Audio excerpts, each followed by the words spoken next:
Not every deal made on Shark Tank is a good one, and even though many hopeful entrepreneurs try to scam their way to wealth and fortune, the sharks are not guilt-free as well. The deals that we see made on camera are merely a sign of goodwill that business will be made, and sometimes sharks try to scam the entrepreneurs by pulling out of the agreements, changing the terms of the deals, or simply adding unappealing clauses. In other cases, the entrepreneurs are the ones that back out after scamming the sharks to get their spotlight on the show and let the world know about their products. So in today's video, we will be looking at Shark Tank pitches that were complete fraud. Before we get started though, make sure to subscribe to the channel and leave a thumbs up on the video. Now let's get started.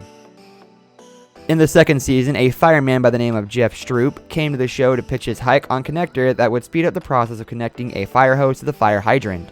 The idea came to him when he realized that attaching the standard fire hose to the hydrant takes after 30 seconds, and during an emergency, every second is precious. Mark Cuban saw a big opportunity in this life-saving design and offered $1.25 million along with a 3-year employment contract worth of $300,000 to buy the company. Naturally, he took the offer, but when it came to signing the deal off camera, Mark wanted to license out the design of the product, which would ultimately not be a part of the deal, where Stupp would manage the company. He's worked so hard to get to where he is, and you're just taking it all away from him. It's such pahooey, right? And that's the most polite word I can come up with.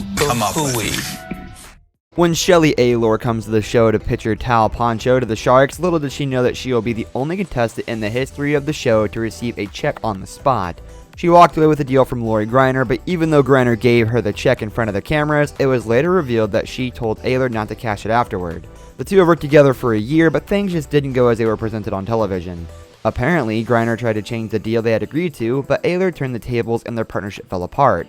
After they went their separate ways, Aylor wrote in her blog, "My Shark Tank deal with Lori Greiner turned to crap. I once cursed my shark partner for kicking me to the curb, but now I thank her. She taught me so much more than she thought she did, and none of it was about business." Sometimes when you attach to something and it doesn't work out the way you do, we end up disappointed. Yeah. You know? And, what I know to be true is that there really aren't any mistakes. I don't think that there are any mistakes. I really don't believe that. Another deal that was shredded after the airing of the episode was the one involving Mod Mom Furniture. Kirsten Hatchcock, who was making custom toy boxes and other pieces of furniture, came to the show seeing $90,000 in exchange for 25% of the company, claiming that with the help of the sharks, she could increase manufacturing by getting her successful business out of her garage.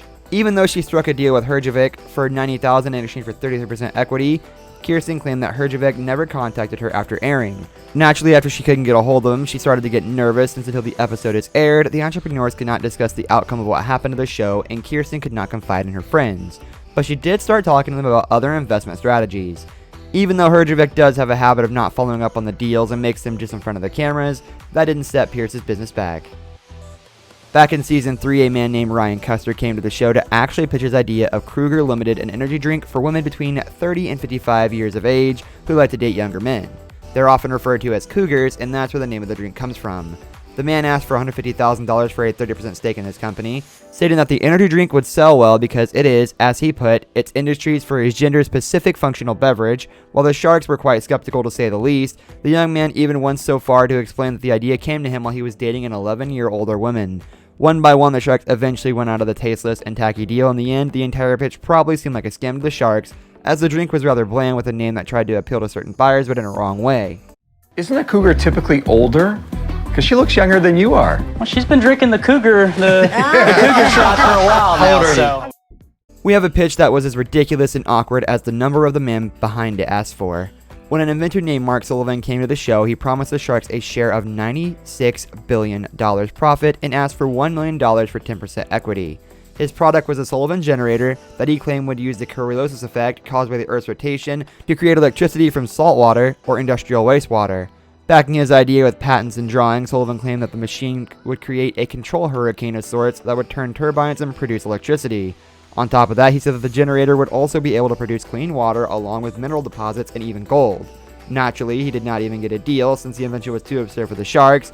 Also, if he was such a genius, why would he need to come to Shark Tank? And he endured the ridicule of the sharks in the first place. What about the other 999 inventions? Did you ever make any money with those? My inventions are making over $1 billion per year. I want to know what you sew. Leather. That's all the time we have for today's video, guys. Thank you for watching, and we will see you next time.